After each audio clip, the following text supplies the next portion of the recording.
In insurance, if you make the insurance of one car, it's gambling. It's risky. If you make insurance of 100,000 cars, it's statistics.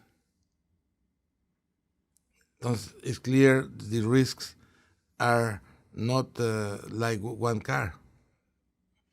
And this is big numbers. Statistics work with big numbers, not with one. And when there are other business, let's say we are talking with prepaid telecommunications. When we think about the prepaid and we talk about the prepaid business, what I like of the business was they have many things, many positive things, no? Actually, I call it the Gillette plan.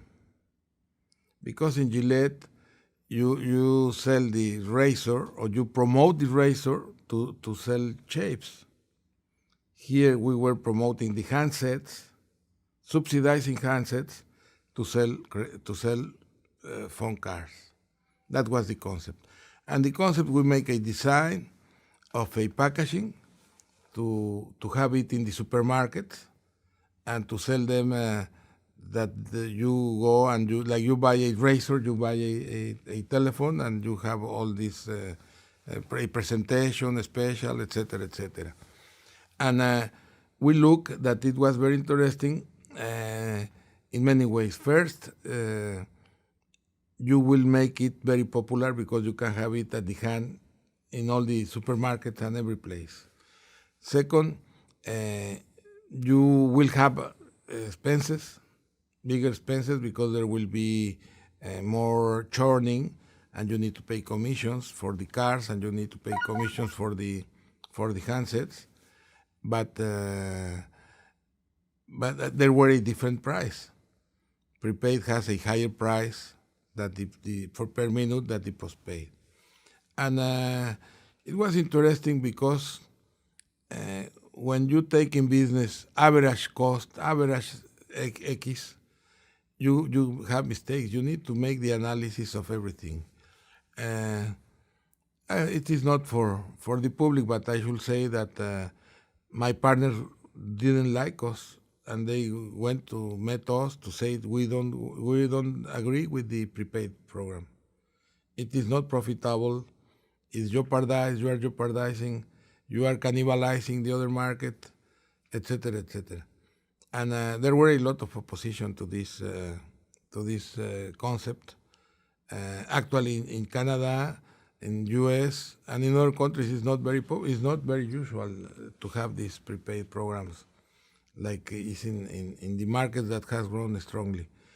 And when you have a country with very low income, or many countries with low income, is the best way because they have the handset that is subsidized, and they have the calling party pays, and they buy cars when they need the cars and when they have the money to buy the cars. And they don't need to pay a fixed rent every month because the revenues they have are not uniform, and sometimes they have the money and sometimes they don't have it. And developed countries don't necessarily understand this program, no? But I think has been very, very important, very successful. More than 90% of our market is prepaid. In many countries of the world, more than 90% is prepaid. I think Nigeria is one of them. In China, India is very popular. And I think we begin it in 94, 95 with the concept. And we have done very well with this program. We also segmentate the market. And when you segmentate the market, you can segmentate in postpaid, but with postpaid maybe you don't arrive to all the market. And if you take all the market, you go to prepaid, and you will have all the people that doesn't have a regular income, that sometimes has money and sometimes no, that want to have a control of the cost, and they want to manage in this way, no?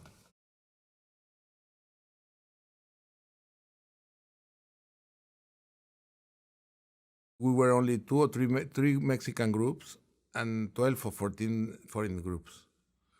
and we begin to talk with all the foreign groups. We talk with maybe 8 or 10. And we like a lot SBC, and we like France Telecom. And we agreed to go for Telmex with them. Actually, we bought 25% of the company, not 100%, 25. Telmex was already in the stock exchange. The government has the majority, was not 100% owned by the government. It was 50 something. And we pay like 8 or 10 times the value it has 3 years before. And we bought Grupo Carso, not me. Grupo Carso, that was a public company, we bought 5%, 5.1, something like that. SBC bought 10%. The French bought 5.2, something like that. Another group of Mexicans 5.2. And we bought that. The biggest stockholder was Southwestern Bell, that the after called SBC. And in the market, many people win a lot of money because the stock went from nothing to we pay $8.6 billion for the 100%. That's 1.7 for the 20%. And well, the mobile service was there. We have like 25,000 customers, something like that. Now we have 150 million. We grow 66% for 15 years, every year.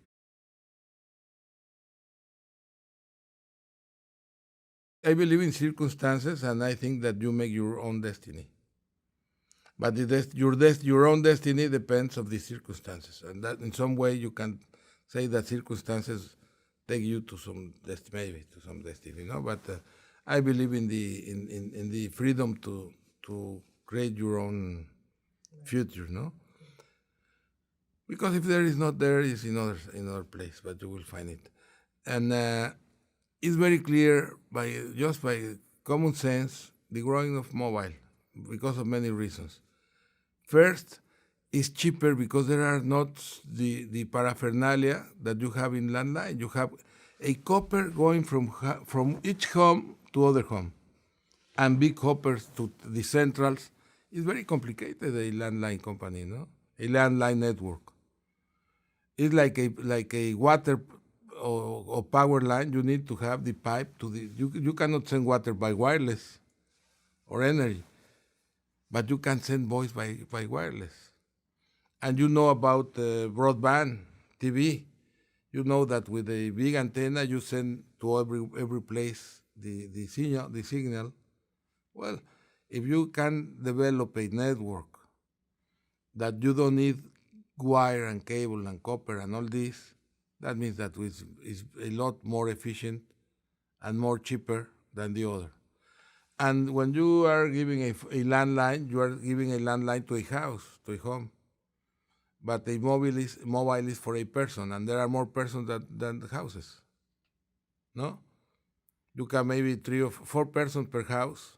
That means that if you have 20 million or 25 million houses, you have 100 million persons. And it's cheaper. The operation is a lot cheaper for communication. It was beginning the technology and the operation, and many telephone companies, landline companies, don't want to develop this because jeopardize the landline. And we put them into compete. We separate Telmex from America Mobile to compete between them, because the biggest competitor for local service is mobile.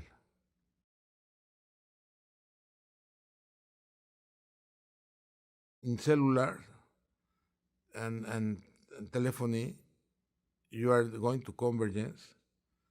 That means that the restricted TV, that a few ones have that in our countries, will be very popular. Everyone will have. You can make content like for mobile. Now it's happening something interesting because some companies like Google, and maybe, I don't know, and others, one will use the infrastructure of the telecommunication companies and maybe the mobile companies to sell advertising. They give the content. They are taking the model of the broadband in some way. Broadband is the TV is free because they sell advertising. Google give you free the content because they are going to sell the advertising. I think they will sell also e-commerce and e-finance, no? Taking the customers. And I think in entertainment is a lot of things that was contained. Education, in health. People will have a lot of time. It's an economy of services. You need to offer services to many people that is now out of the market. I think a lot of areas. Mining, because Malthus has a mistake, and also the Rome Club, you remember the Club of Roma? Rome Club that say in the 60s that there were not big commodities because the population, the demographics. The issue is not the demographics. The issue is the demographics out of autoconsumption. Because if the demographics like China is in autoconsumption, they don't ask for commodities, they are in autoconsumption. But now that China is getting out of autoconsumption, and India and America and maybe Africa, not very far from now, all the production of commodities will be very important. I think the new civilization offer a lot of things to do massively. And well, you are looking the iPod, a way to give music, the iPhone or the way for Google, the way to give content or to give information and entertainment. You are now going to give more services. You give voice. Now you give data like we were looking, SMS and photo. Now, let's say the digital cameras will get out of the market because the mobile will be the camera and will be everything, no? And you will give data, and you will give some video information and other kind of services by the phone. Also maybe his finance and a lot. It will be connected to internet. Actually, the computers, there is a doubt because which will be the laptop? I think the laptop will be the mobile. Instead of bringing you big laptop, you have a small one, and you connect it to when you arrive to your home or to your office to your PC. But what we are proposing, I was proposing to the people of Nokia, and we met with Steve Jobs and Jim from BlackBerry, is for education, to give to all the children with low income, without income, what we were calling digital alphabetization, a mobile instead of a laptop, and that he connected not to the computer but to the screen of the TV. Because people don't have a PC but have a screen in his TV. The other point is that the server can be in the school or given by the company. There are coming many things in 1 year or 2 years, coming very fast. And it's interesting because everything I am telling you, I don't understand very well. Well, I don't use the computer, but I understand that internet is very important, that you can be connected, that you have a chip and you put the chip and you connect that to your PC. Well, connect to your screen and you will save a lot of...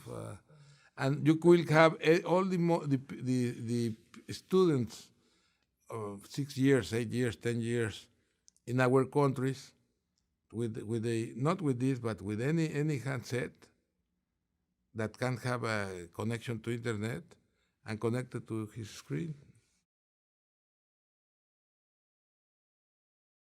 Well, I think the future will be great. Maybe in the next year we will have crisis, big crisis, the world, no? But for me, it's very clear that this new civilization develop and sustain in the welfare of the others. As much as the others are better, everyone is better. What I was telling before, fight poverty is now an economic need. It's not only a social issue or a social justice or ethical problem. It's an economic need. Because in the future, I think that everyone will want to have the others educated, the others with income. Because they will be the market, they will be the sustain of the growing of the economy, the welfare of the others. That means that I don't know when, but things will be very good. But I am clear also that there will be problems before arriving to this stage, like it happened now. First of all, I think that telecommunications is like a nervous system of the new civilization. That in this new civilization, like I was telling, is a civilization of services. Technology has gone so far that productivity is very high. And when you have productivity very high, you can create goods and services very low cost and in very important scale.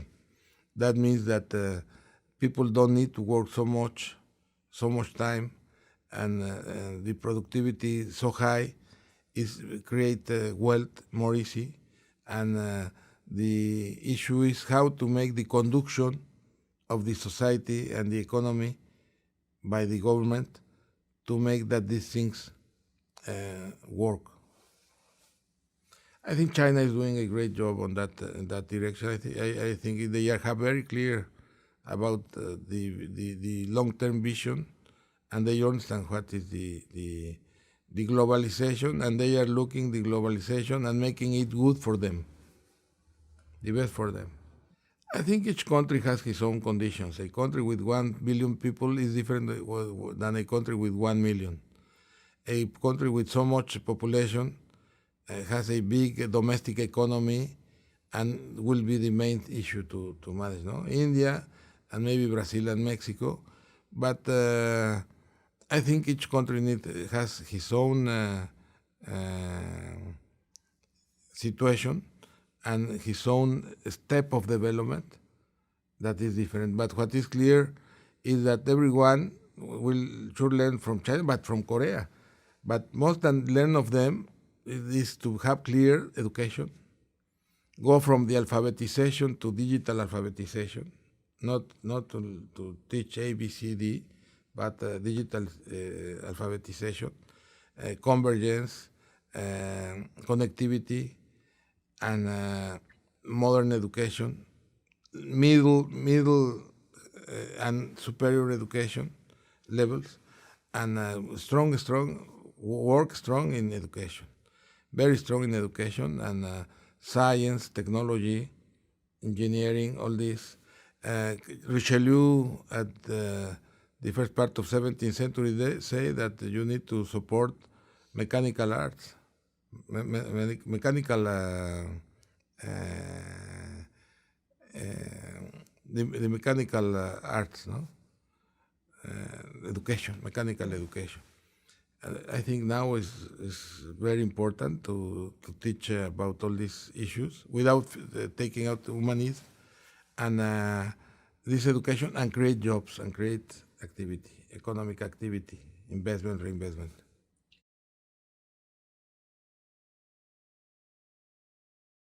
I like to know about history of my country, but I also are interested in the universe, astrophysical, the origin of the universe, the origin of man, and the development of man. And if you look the development of the man from the 5 million years or 6 million years to now, the different times, and how it began until only 10,000 years to find the agriculture and the civilization, and how the civilization is so near, so short term, how the civilization has developed, and for me it's very clear, and the new civilization that we are living after the agriculture civilization, the industrial civilization, and in this new civilization, the good thing of this new civilization is that the welfare of people is what gives the success of the society. In the agricultural civilization, the men make the exploitation of the men and the land. That's why they were slaves, and there were not mobility, and like you born, you live all your life in the same place and in the same social way, and the power was monolithic, with political power, economical power, military power, and religious power, all together. The emperor came from the divinity. The pharaoh came from the divinity. The monarchy came from the divinity. All were together. The same in Mexico that in China, Japan, Egypt, any place. That was monolithic, the power. With the new civilization and from the industry civilization, it changed completely. The paradigms are very different. And the new paradigms are democracy, liberty, plurality, human rights, environment, globalization, competence. And the good thing is that before you explode the raw materials, the land, and the people. The slavery was not an accident, it was part of the paradigms of the civilization. But the new civilization, poverty is not business like before. You need to have people with income. You need to have people involved in the new economy with time to relax and look entertainment, other areas, no? And well, in the future of the civilization is there. I think the government should have a clear vision of this new civilization, because the best investment is fight poverty. The best investment is to fight poverty. In the past, it was ethical and moral and social justice, but now it's an economic need. The countries like US, that they say is a consumption economy, consumption population, is not a consumption population, it's a welfare population. That's what should be done all around the world. Maybe a third world war, how you say, against the poverty. And it's clear for me that it will come. The people will be out of poverty, and for that you need education. You need education and education. And what we need in our countries is development, employment, and education. And that's clear. It's not internet, it's this.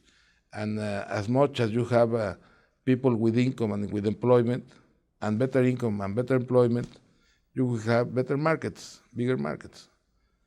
And that's what be very important for the government to look at, because there will be many bottlenecks in the future. Energy is one, but we will have many bottlenecks because the poor people of the world, like China, India, Latin America, will get involved in the market, and sooner than what we wait. And that means that should be conducted, these changes, this transformation should be conducted. But it's not internet, it's all this, the future.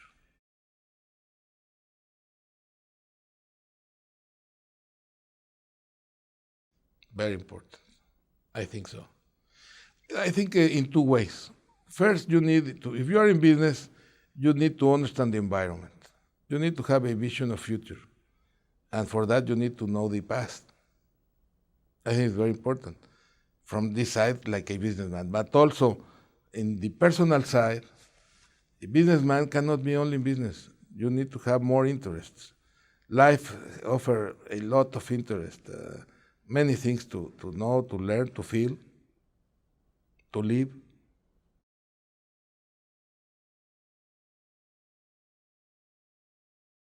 How it was? Well, it was, I enjoyed it a lot. In the first years, I went to a very small school, like kindergarten, 2 blocks from my home. We were 5 in my class, and the park was just in front. We played in the park, and I enjoy a lot my first years. Well, maybe all my years, but especially when you are talking about me like a child, I enjoyed it a lot. Many friends, a very good family. My father, my mother. I have 5 brothers and sisters. And I studied in small schools all my life until I finished half of secundaria. That's called high school. Mm-hmm. And then I went to the National University, that is one of the biggest universities in the world, more than 300,000 students there.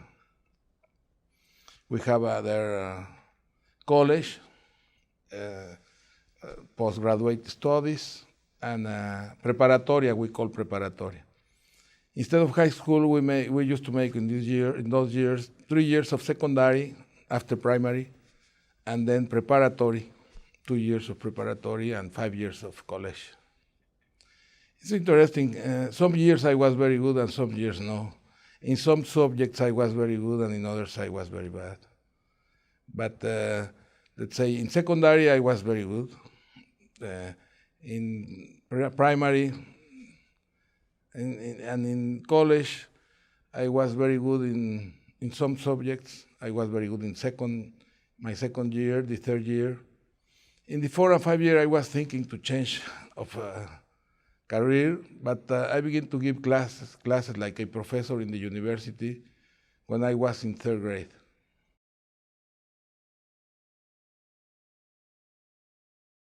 I like to play. I like numbers. My father was a businessman, and he get us to the business, the commerce, and he tried to teach us how to work when we were very young, maybe 8 years, 10 years. And I like some sports, to look some of them, to play with groups, like baseball or football, basketball. And it was, we have also, like I told you, a park in front, and we play with our neighbors. Sometimes in those times there were not cars, and you can play in the street baseball, no? And we used to play it in the park, American football and baseball. I was the youngest of the group, near the youngest. It was difficult when my father died. My father died when I was 13, and I have difficult times, maybe 2 years. It was the adolescence, and it was also the death of my father, and it was very difficult times for me. My mother born in Mexico, and my father arrived at Mexico at 14 years, when he was 14 years, in 1902, a little more than 100 years ago.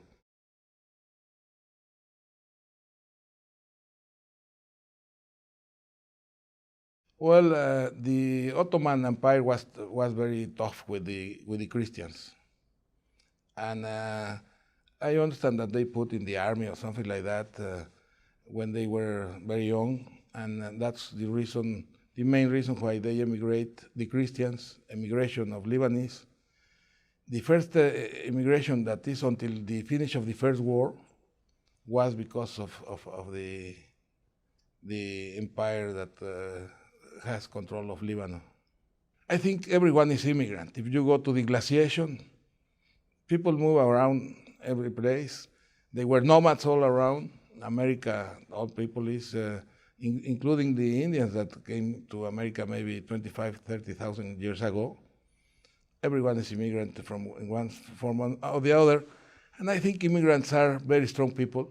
When you left your country without knowing the language of the other countries, without knowing the culture, without knowing where you are going, and you are only 14 years, you should be very strong, and you get stronger with this. I think immigrants in general are very, very hard workers and very strong inside itself. They should be very strong.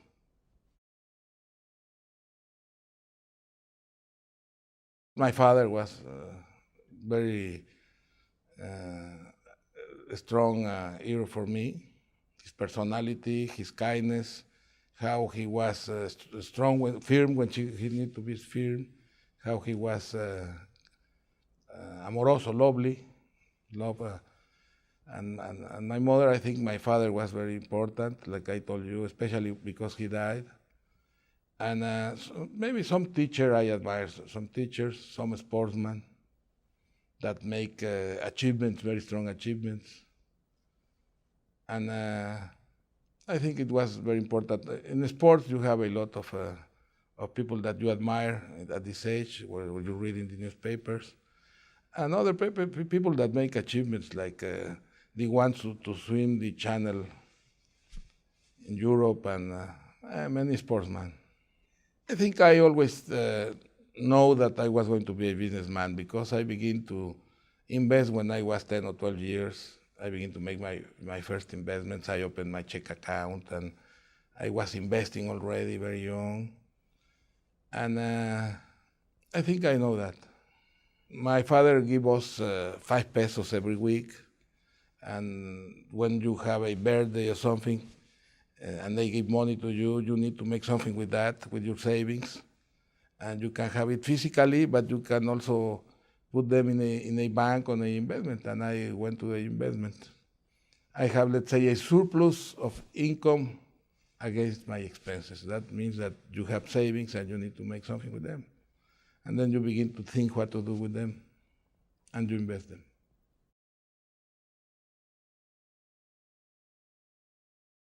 In those years, you take the decision very young, when I was 14 years.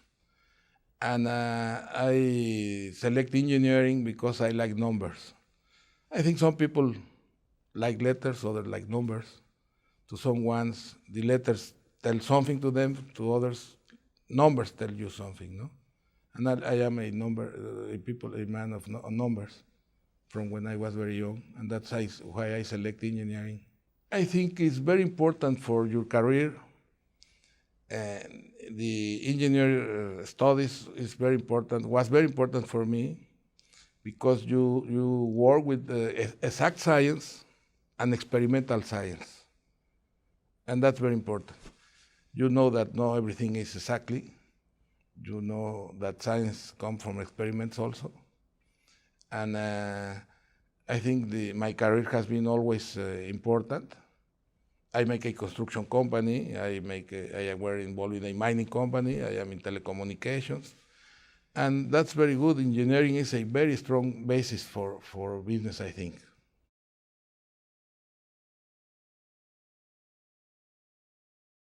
Well, first, I think the success is not to make money or to have companies or to be a professional outstanding. The success is your life. The success is your family, your friends. In this way, I think I am very successful. I have been very successful because of my fathers, my brothers, and especially because of my family, my children, my wife. I think that's really success, no? And my friends. In the other way, when I professionally, I studied, like I told you, engineering, but I like economy. And when I was in the last years, I was thinking to study some economy. Actually, when I finished, I took courses in economy, 3 months first, and then another 3 months in Chile. I went to study there. And I think that when you have the vocation, it's difficult to find one people with a very, very strong vocation only for one thing. And I have curiosity for many things. I have interest for many things. And when you study engineering, I study some economy.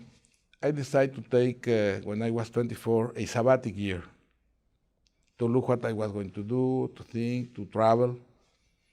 After I study the economy and I make my engineer career. And in '65, I began to be involved in business. From the beginning, I was involved in many business. Has a bottling company. I bought a bottling company. I make an investment firm, a construction company, real estate company. I begin with 5 or 6 different areas of work.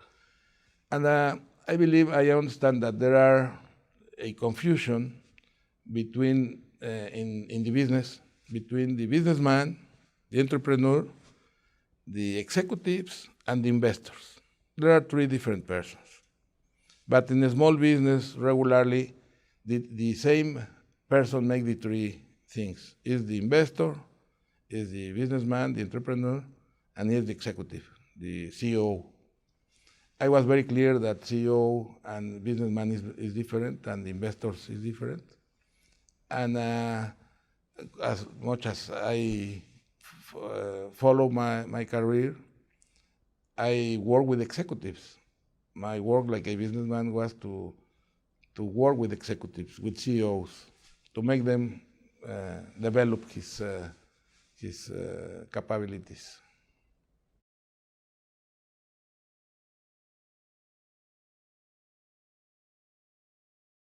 We look potential development of the company. To buy it in a low price or in a bad condition, it make it easier. But the good thing is the potential of the company, how far it can go, how far you can develop the company. I think more than instinct is knowledge. Look the numbers, like I told you, numbers talk.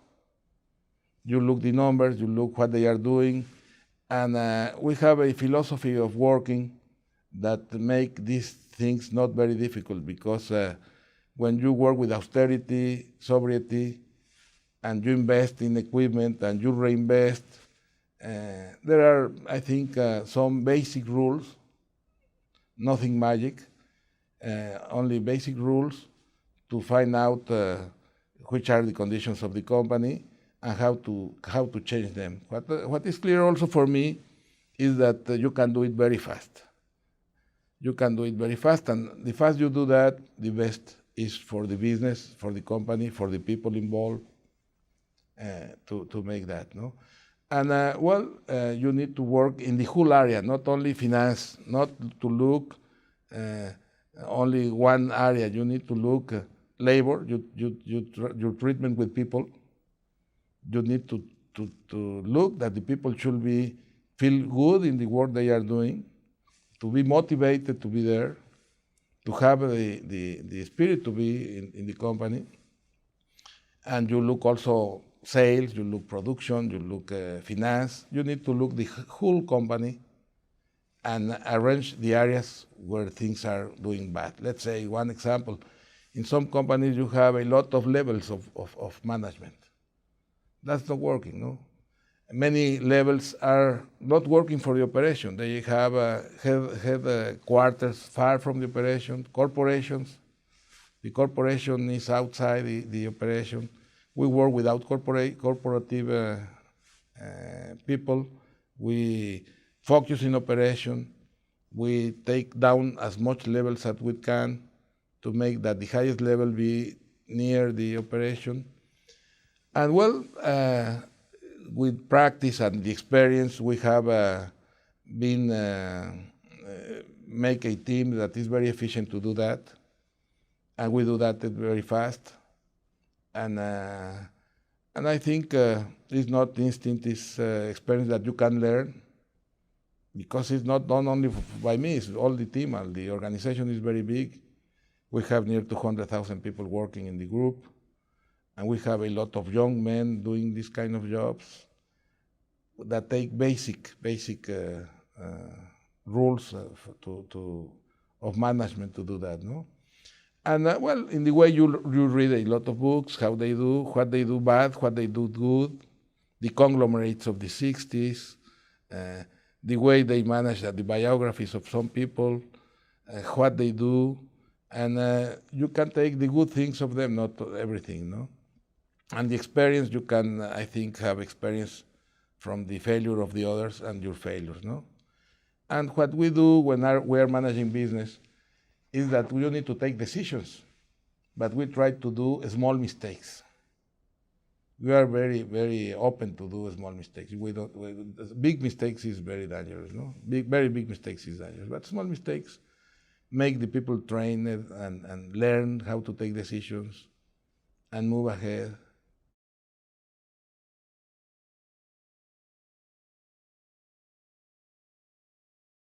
Well, it was in '82. I was I was 42 years old. I have a good experience, and there were many factors that make it very clear that I should do that.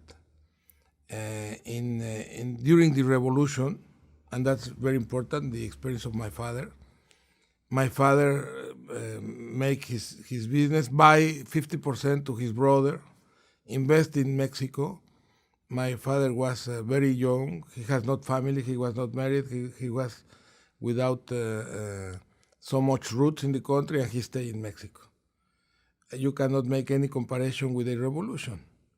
And he invested during that time, and he worked hard in this time in the after 1911 to 1920, during all these times. And when you read about what happened in let's say in U.S. in the 30s, it was clear that the country is not finished. We have a big problem because the fiscal deficit was very high, but also because the interest rate went to up of 20. It was 21 or 22 prime rate. And that's not forever. You need to solve these kind of things. And the prices of the companies was crazy. And there were two factors. Not only the values were very low, that was really, really very low. Let's say 3% of the book value, 5% of the book value was crazy. Very, very low. But also that there were available business.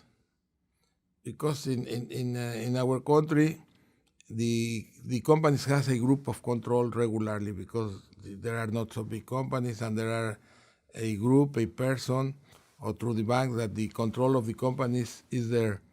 And in these years, the U.S. companies the foreign companies want to sell, because to be invested in Mexico was not good, and they sold out his Mexican operation.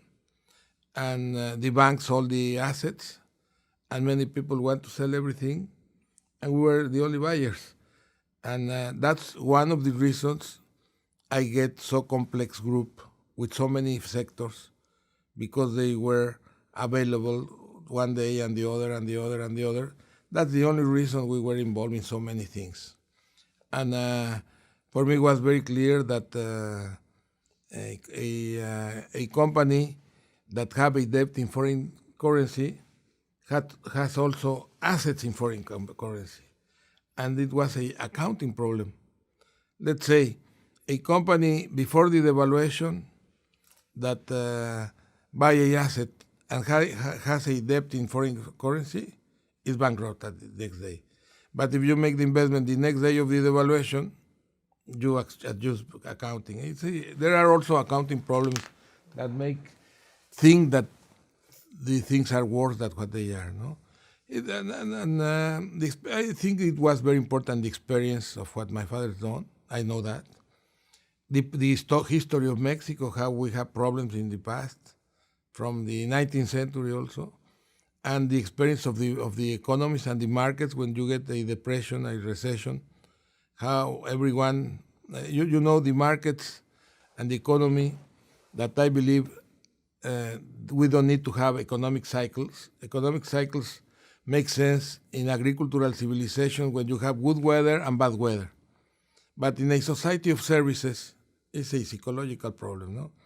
That sometimes you are very euphoric, very positive, very optimistic, and you get to the euphoria, and everything go up, and a lot of inflation of assets and crazy things. In some way, something is happening now. And in the other way, you are pessimistic, you are depressed, and everything is bad, everything will become worse, and you get out of everything anytime, any price. And this is not, that's completely irrational. That's important to know the balance sheets, but also it's clear that some things will change. You know, a country that has a problem with prices after a devaluation, prices are very down, very low, they need to come back to have investments. There is a overshoot of the currency and some other conditions. And we have done, when we are very clear that we are not speculators or investors short term, we are looking for a long-term plan. We don't worry about what is happening because there is a crisis today, like it was the 95 crisis. We invest more. it's a better moment to invest because you find many opportunities of people that want to get out.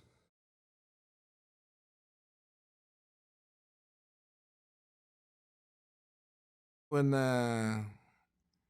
Telefonica went to Mexico, when your competitor go to your country, and you are only there, anyone that is an international company and you stay only in your market, he can corner you because he can move the prices as he like, just to destroy the market position you have. So we decide to go to where he were. Uh, we can we can go to Spain. It was a pity. We should love to be in Spain, but we went to many countries that we were like Argentina, Peru, Brazil, especially Brazil. And when we were looking that we were going to be international, we told our managers who want to be international. And the ones who want to be international, we gave a special training, accelerated training, because they were going to be to other countries, no? And well, we begin in Brazil and in a small part of Brazil and Colombia and Ecuador and Guatemala. Well, many countries. We are like in 17 countries. If it is some company available in good terms, we buy the company. And in other places, we go we buy the license, and we begin with zero from grassroots, like you say, rootgrass. That was the case of Uruguay. In Brazil, there are many regions. Some regions we buy a company there. In other regions, we buy the license, depending of the price that you are paying. If they are selling you very, very, very expensive, and you can have the license, it's better the license. Always it's better to begin with a company working because they have already market infrastructure. You win time. You win time if there is already in the market.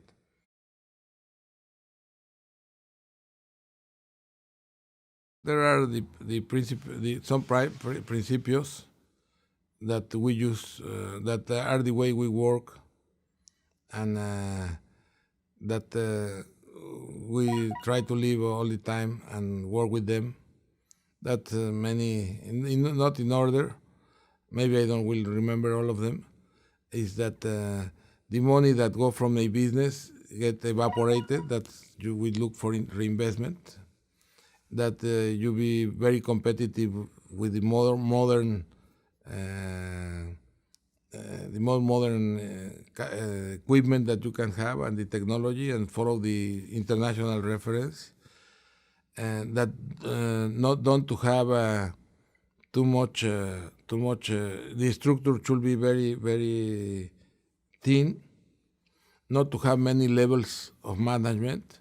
When you have the president, the sub-president, the rep-president, the tal, and you are very far from the operation, and you have many, the concept is to be directly in the operation, hands-on. Regularly, when you have in a industry, we don't have corporative because the people of the director and the president of the company works in the industry, inside the industry with the labor people, with the people there. And when are good times, capitalize strongly and accelerate the growing. And in the bad times, don't need to make layouts because you are working with what you need. It's like in sports. Sometimes you have a team and there is a manager or a coach or something in charge or a technical director. And some of them make a very good team and others make a very bad team of the same people. You need the people that love what they are doing, to work in harmony, to work in team, to work together, and that they feel that they are working in a group that is a winner, and that they can develop there. Actually, we other of the things we take the people, we look that the executive functions are from the same people that is working in the group. Not from one company in the group of the other, we can move, but we don't bring people from outside regularly. We create the people inside. We develop the people inside.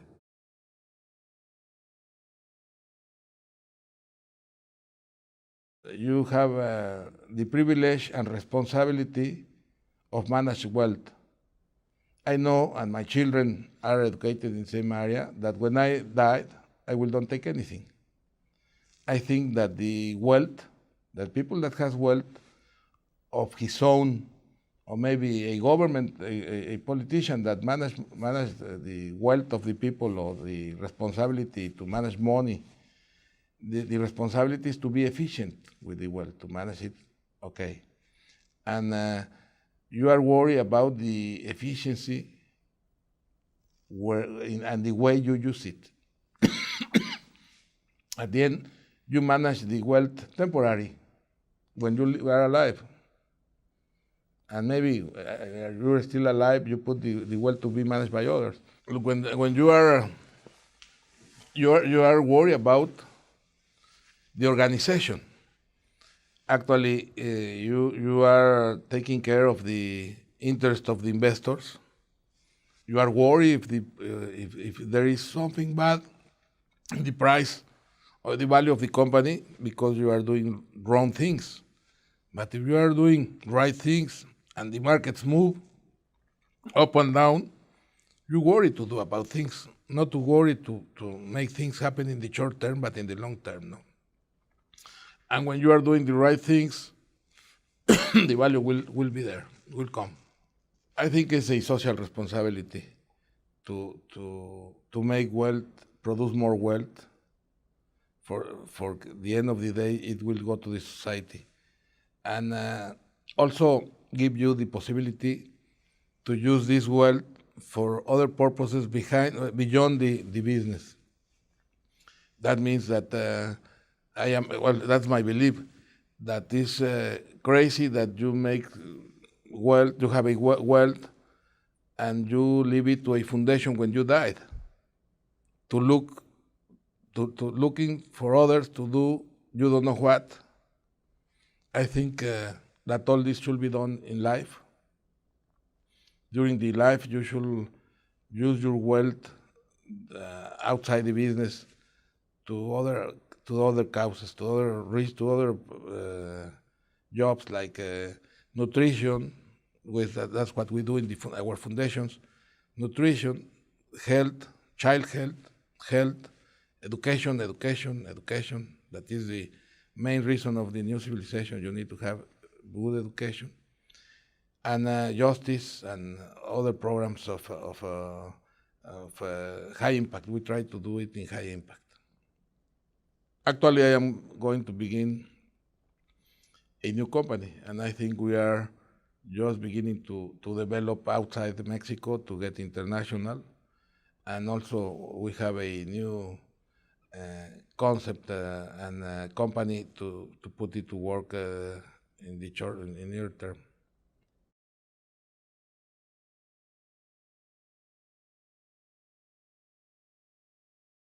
First, you begin creating a organization with a team of salesmen, not with one. You need to create many hundreds of salesmen to go to the market to offer the product. And what you can do, maybe if you are going to begin, is to find in which area the casualties are lower, the risks are lower, because there are less stolen cars and accidents. You can begin in this place, and you will begin selling one maybe at 11 o'clock, but at 5 o'clock maybe you have sell 100 and 200 next day, and 600 and 1,000, and as much as you go there, you are taking a statistical risk. An insurance company is regulated. Some are business regulated, and you need to have the license. If you don't have the capital, minimum capital, and you don't have, they will don't give you a license. Right. maybe he can begin selling insurance if he loves the business, like a seller, like a salesman, insurance salesman. No, that's what he can do. But I don't know if he loves the business. He can begin selling insurance, then to invite people to work with him, to make a team of salesmen, and grow in this way. And if he has a big portfolio of business, and he's looking to go for another risk and go for a insurance company, maybe he can look a partnership or move for a license. But he need to capitalize first and work on other areas, because if not, he will not have the license for insurance company. You will not buy insurance in a company without capital. In US, it is beautiful, and in other countries, because you have venture capital. When you have a good project and a good proposition, you can find the support of investors. In other areas, you need to find capital from, I don't know, friends or some kind of funds that can push the capitalization of business. But I think that the people that don't have any capital can begin working or associating, be an associate of one that has the capital. No? Then there is the joke that the one who has the capital and the other have the experience, and they lose everything, and now the one of the capital has the experience.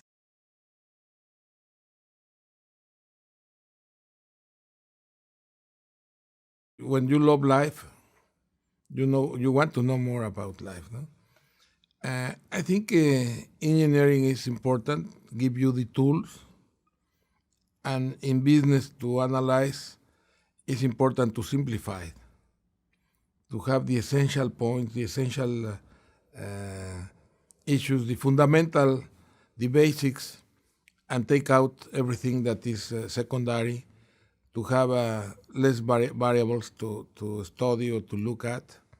Because when you have a lot of variables and you don't make a distinction between the ones that are essential and the secondary ones and parameters, you have confusion. I will say that engineering is important, but also when I was finishing my career, I make my thesis about linear programming. That's operation research. That is to optimize functions, optimize results of things, and a study of models that take you to the optimization of the solutions. When I was studying that many years ago, 45 years ago, the parametric linear programming was very interesting, because the problem in the models are the parameters. That is very difficult to define precisely. And the parametric give you the between at which number the solution is optimal. And in some way, one teacher say that one engineer is someone who makes with $1 what others that are not engineers make with $2. When you make the evaluation of things, when you look this kind of investments, is very important, and I think maybe it's more important than engineering, to understand the economy, the macroeconomy. The macroeconomy is very important, to know the national accounts, what means fiscal deficit, what means trade deficit or trade superávit, what means each item, but not only quantitative, but also qualitative. I think economy is very important to know the basics of economy, to understand what is happening. No, you need to understand economy, you need to understand the financial statements of the companies, the sectors, and to have world references.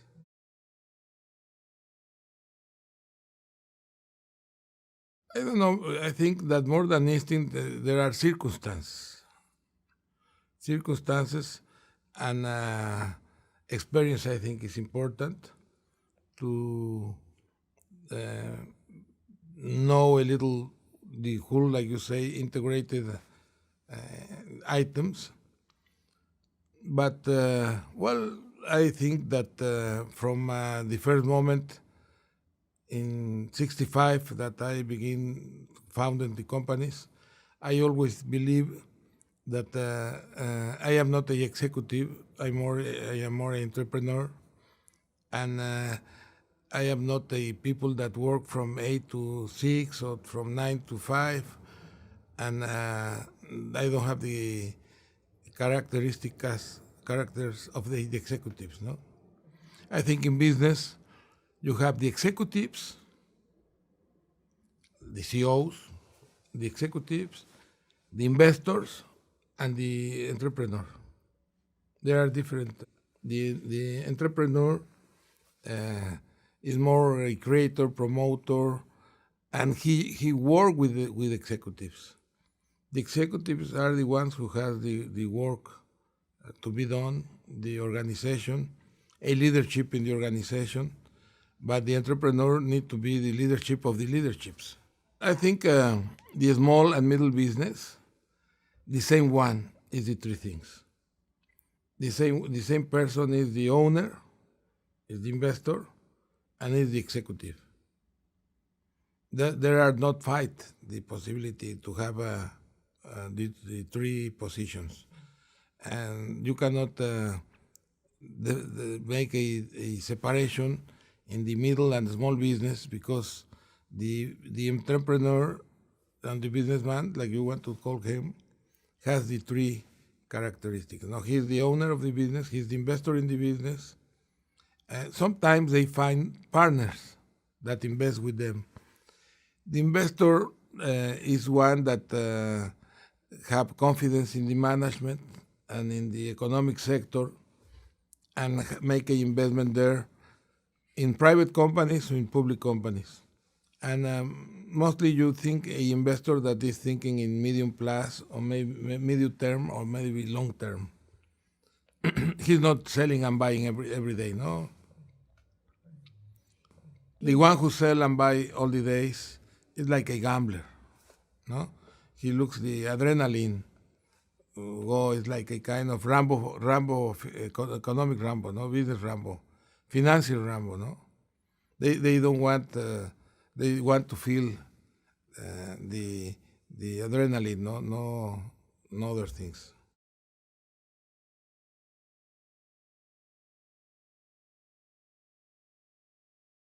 Well, I begin to invest when I was not a teenager, before being maybe 10 or 12 years old, like an investor. Thus, I have this experience like investor. I learned on those times what is, how you call interés compuesto, when you capitalize interest, compound interest, and I learned many things when I was very young, maybe 12 or 13 years.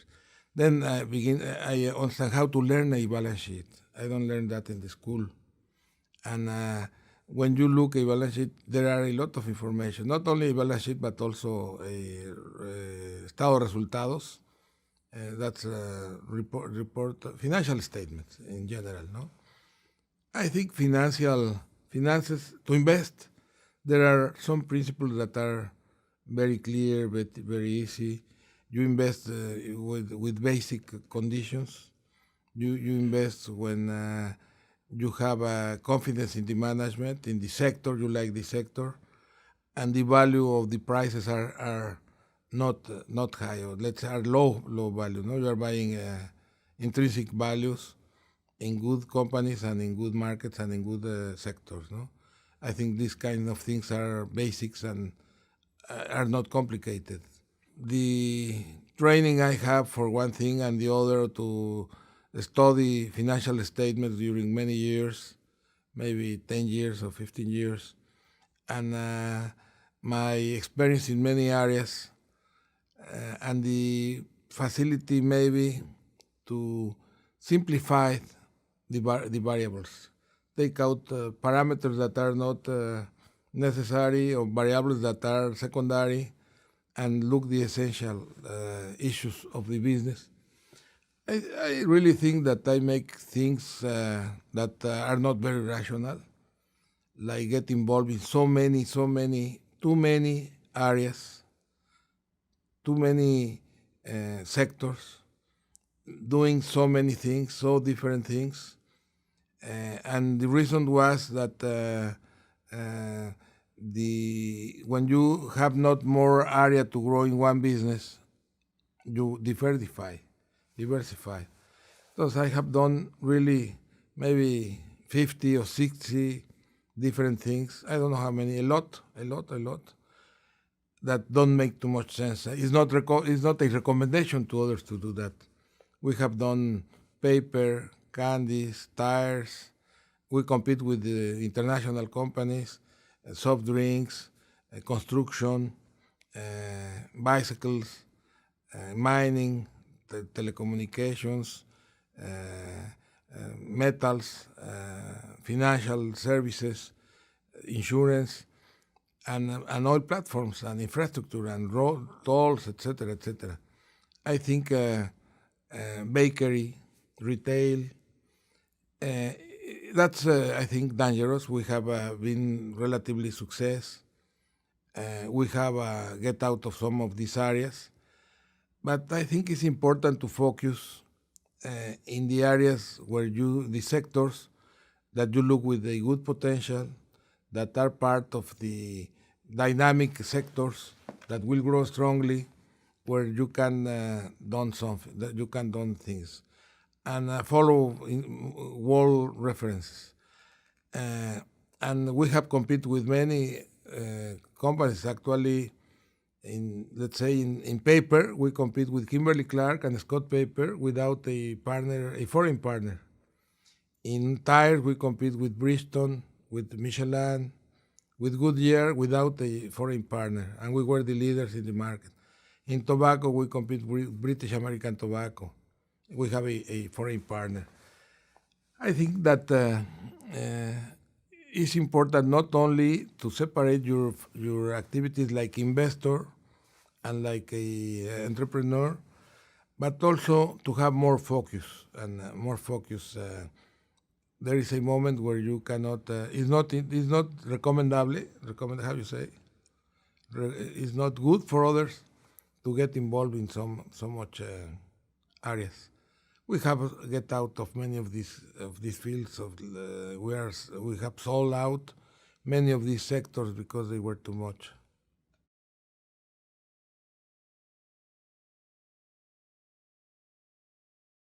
I think every time I understand better the civilization we are living. I am understanding better the future. I have a more clear vision of the future and a more clear vision of the present. And for me, that changed many things in life, no? And one of them is what I was asking you about I was telling you about the new company. This new company that we are trying to put in work soon will make efforts to push the development of Latin America. Because there are many projects, there are a lot of money, and you need to put them together. That's what we will do. And then as you grow older, you have other challenges. And this is one of the biggest challenge. I feel that I am just beginning my big challenges now. The challenges of the other challenges are in the past, but my big challenge is coming just today, in this age, and to try to do this kind of things that can change in some way, not change, accelerate the development of our countries. And as much as I look not only the business environment, but also what is happening in the world and how the economy is managed and what things they are doing, I am more convinced that many things should be adjusted, and that the government should have more clear what is what is the new civilization, what it means, which are the new paradigms, what things will happen, and the terrible risk that we have that this transformation, during this transition, there will be a lot of problems because people has fear for change, fear for something that didn't understand, and if we don't manage it very well, it will be very costly socially, economically, and to many people will be terrible. And that's a big challenge, and that's a big point. And that's something that I don't know 10 years ago. Let's say that way of thinking and learning and reading is in the last 6-8 years that I am looking it very clear. And every day I look it more clear. And talking with people that was first in these ideas, like Alvin Toffler, it's very important, and other people that has studied that in a very theoretical and pioneer way.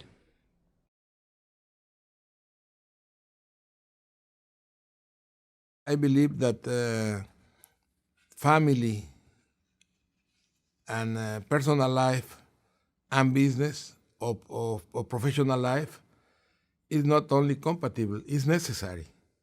You will have a better professional life with a good personal life and family life that if you don't have a good personal life and a family life. I think I don't understand the contrary. And it's very clear that the good personal life make you stronger. You are stronger for the challenges. You are working. I don't believe in working 20 hours or 16 hours or 14 hours. When you work too much, it's because your job is beyond you. You are not controlling you are not doing good your job. If you need to be 15 hours, 16 hours, it's because you are not organized. You don't have delegation of your responsibility. And I don't believe that in any business, in any activity, you need to work 15 or 16 hours and you don't have time for yourself or for your family or for anyone.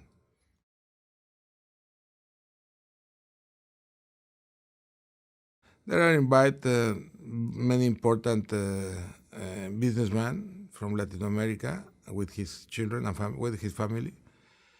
And we are like 200 that get together.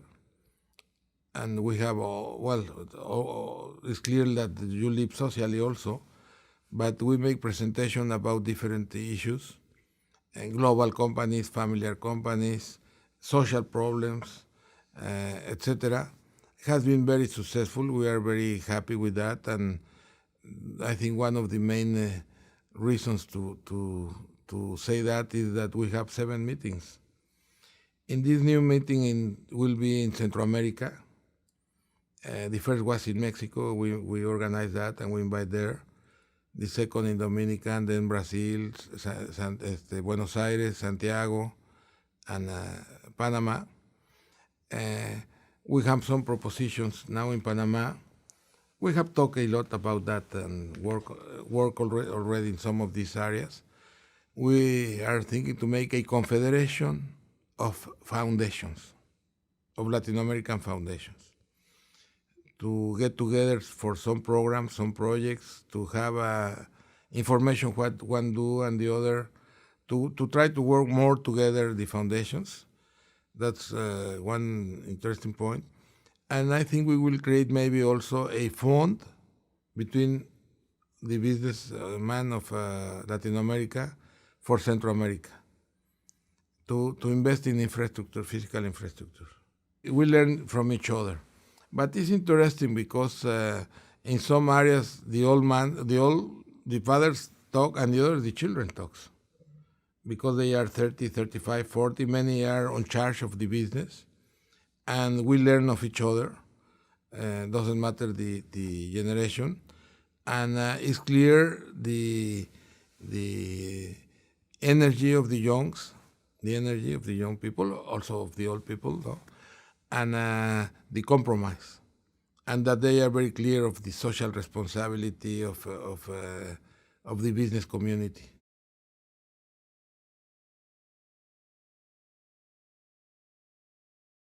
I think when I was 19 or 20 years, I have the opportunity to be professor in the university, in the national university, in the school where I was studying when I was in third or fourth grade.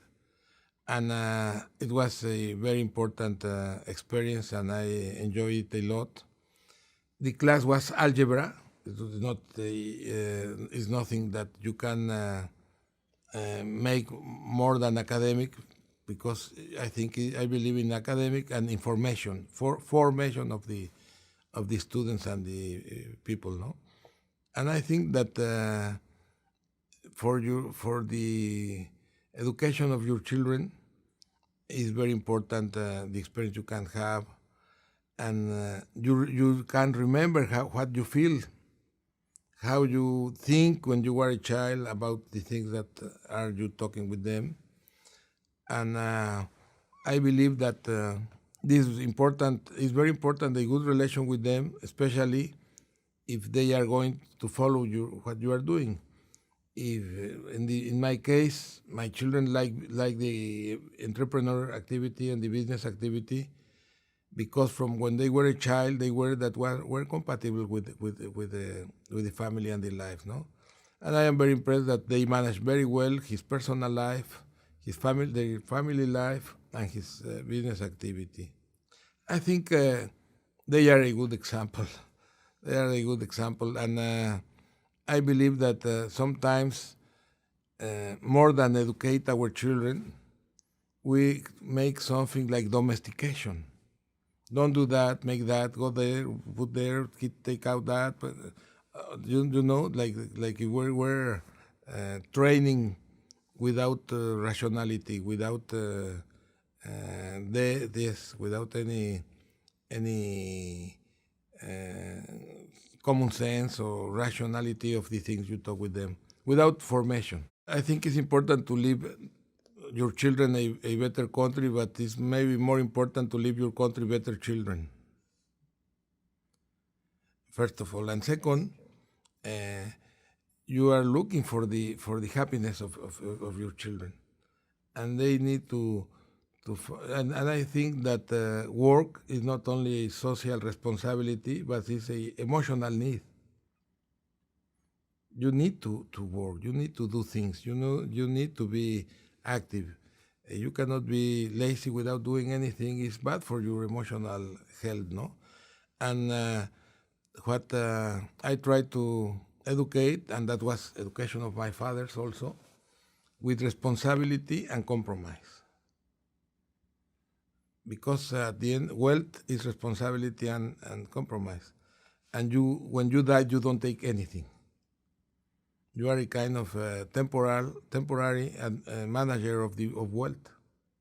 My challenge for the next 7 years, first 3 years and then 7. The first step 3 years and the second step 7.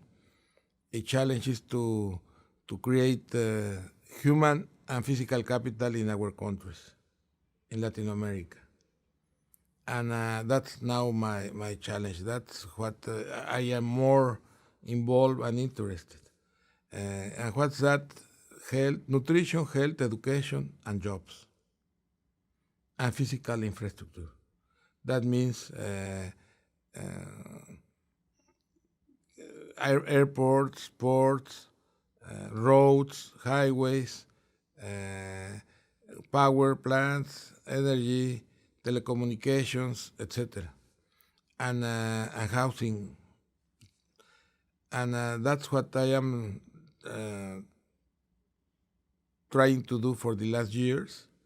I left my boards outside Mexico and in Mexico, and I am concentrating in this challenge to look how our country has more human capital and physical capital, trying to help that and to support that by looking it like through the foundations that I create and through the investment. I believe that poverty is not fight with donation or charity. You cannot fight poverty with debt relief, donations, social programs. You fight poverty only with good education and jobs. Jobs is the way to fight poverty. And in the past, the problem of poverty was an ethical problem, a moral problem, a problem of social justice. Today, in this new civilization, to fight poverty is an economic need.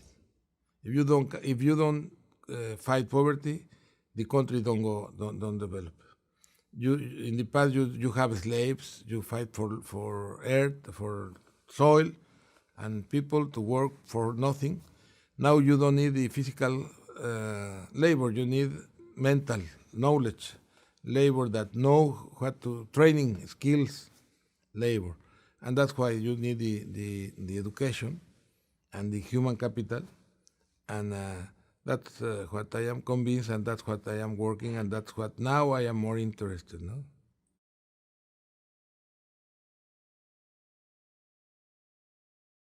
No, it's a process.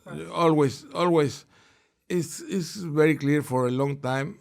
The foundation has 20-something years. Foundation Carso. It's a very old foundation, and that's the way we formally begin to do that. No, what is clear, maybe every time more, I believe that the skills, the training of the entrepreneur are very good to solve social problems. The problems, social and economic problems. Because not because you have resources, economical resources that are important, or material resources, because you look how to manage these resources, you understand how to have leadership to solve problems. In business, you constantly have problems and problems and problems, and you have a great training for that. And when you look some of the things that are happening in our countries, in all the countries, but currently in our countries, you say, well, that can be done like this way and this way and this way.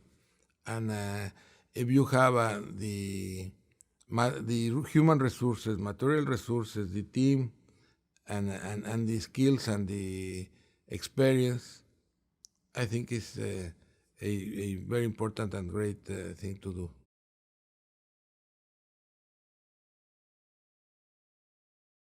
The government is clear that is not enough. There are not enough resources to do that, and they are getting more popular.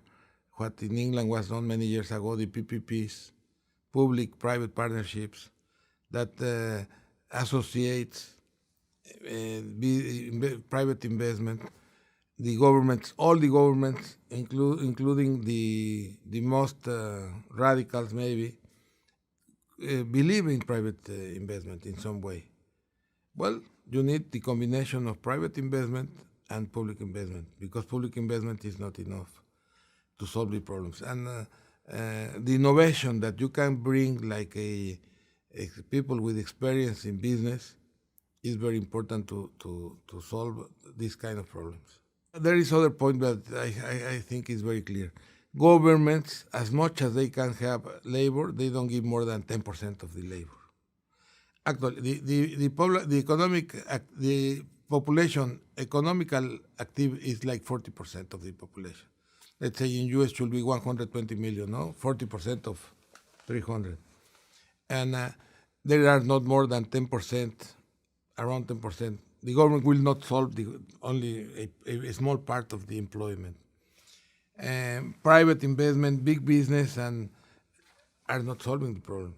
You need to develop a small business, take down the business mortality, like we get down the child mortality. You need to take down the business mortality and promote small and medium business, that there are a lot of jobs there, and promote health, and promote entertainment, and promote education, that you will have a lot of employment there, and and finance them, because the problem is over-regulation and financing. And we are beginning to create some concepts for financing a small business. Let's say in Telmex, we are going to finance our customers just because they pay regularly. We are going to finance them at 2 years or 3 years without so many papers and information and documents. More expedito, more easier, more quicker and carefully.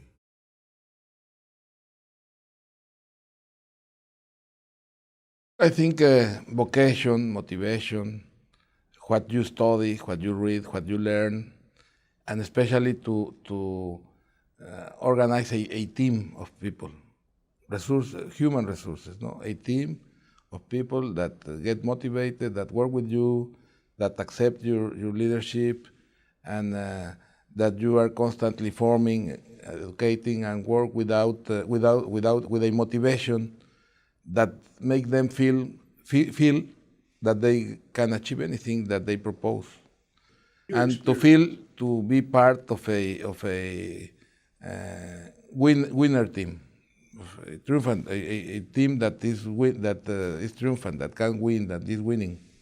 That motivated more the people. And that's the way you look in sports. It's the same in politics. It's the same in science. Why this team do that, or why Barry Bonds is breaking this record, and why why Pele make these things, or Maradona, or because they are good with this vocation. They have talents, but also they work strongly. They work not in number of hours, but in training and learning and planning and creating. If you were an investor, you can do it by yourself. And that's also that sometimes there is a confusion. An investor, a speculator, can do it by himself. Well, nearly by himself. He needs information and something and operators and everything, but he can do it without any people, with a small office. But if you are operating business, if you are operating companies, if you are operating industries or any business, you need a team to work on that and to make it happen well, and to look always to make it better. And as much as you have a good team, you can do that. Well, what we used to do is to have young people in the companies, and that they go as far as they can and as they want. And that means that many of the people that, most of the people that is on charge of the areas came from inside of the companies, no? And there are the training that they have inside, they learn how we think, how we operate, how we work. They like it. Many times, to some of them, they have offers of higher revenues, incomes, and they stay with us. They stay in the team, thinking in the long term and not thinking in the short term. I think that people have different vocations. Let's say my 3 boys, my 3 children work in the business. But I told them, if you don't like the business, don't get involved, because you finish with your life and you finish with the business. And sometimes you need to be far of that, because you have other vocation, of other interests. I think that each of these boys that are outstanding, they are privileged in some way because of his own reasons, because of his studies and his efforts.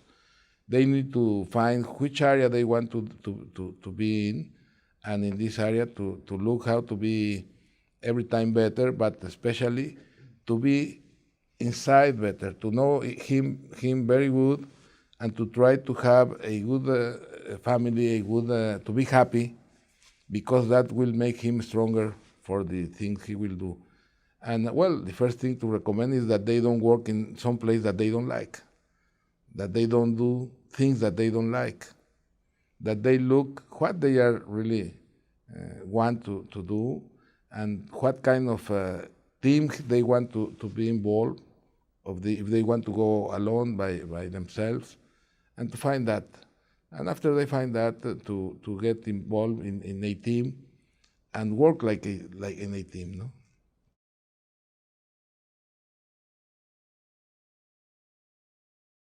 I try not to think on that. No, I will be, what I am worried not is how I will be remembered.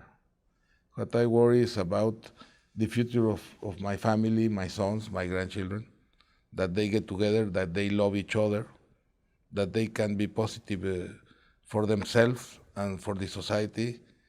And that's my worry. I don't worry to be remembering one way or the other. I will be remembered very well by my children and my friends. You know, what I told you about the new civilization is really very important. It's really very important because things can move and will move faster than what we are waiting or we are thinking. And we can push them to be faster and a ordener evolution, and not with crashes and problems and social turmoil or problems like this. No, when the civilization began, when the agriculture was discovered, it's because the glaciation was finished, and there were a lot of paradises, where a lot of water, a lot of animals, fauna and flora in excess, and people that was nomads get sedentary there. And as they get sedentary, they begin to think, but they don't worry that 30 has not job or 40 has not job. That was not unemployment. They were not troubles in the change. They begin to go up very soon to look the sun, to look for housing, and to look for clothes, and to look for organizing other things, etc. But now that technology is creating so fast, so much wealth, we don't know how to manage that. And we have unemployment, we have poverty worst, and it's a problem of management, of organize the production of wealth that is like never before, so efficient, so fast, so many goods, so many services, so low cost for do everything. But creating wealth, you have the paradox of higher poverty. That's stupid. That's very stupid.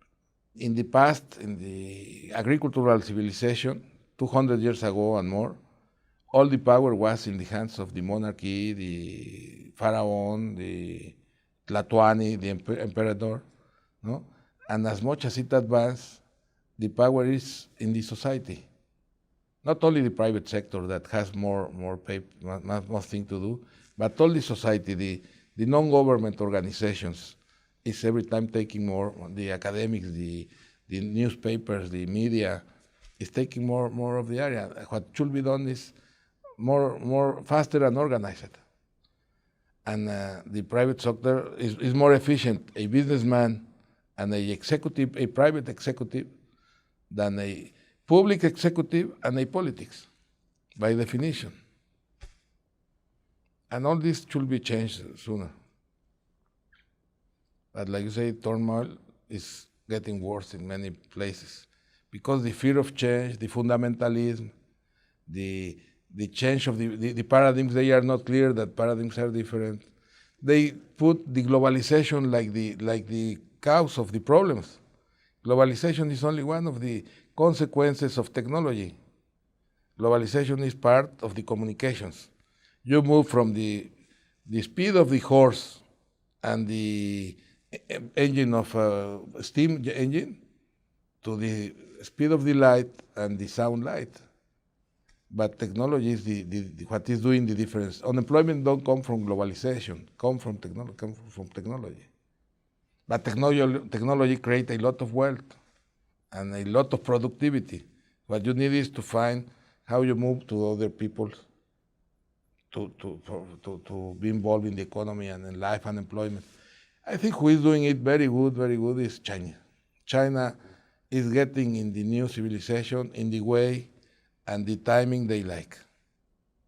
Doing very fast, but thinking very long term. There is a Chinese proverb that say, bad governments worry about rich. Good governments worry about poor. What they are doing is to move from a rural and agricultural society to an industrial society and to a new civilization society. But they cannot do it from night to day, day to night. They are doing it with a long-term planning, very fast, but it will be things of maybe 2 generations. But they are doing the right thing to do. Before everyone was poor.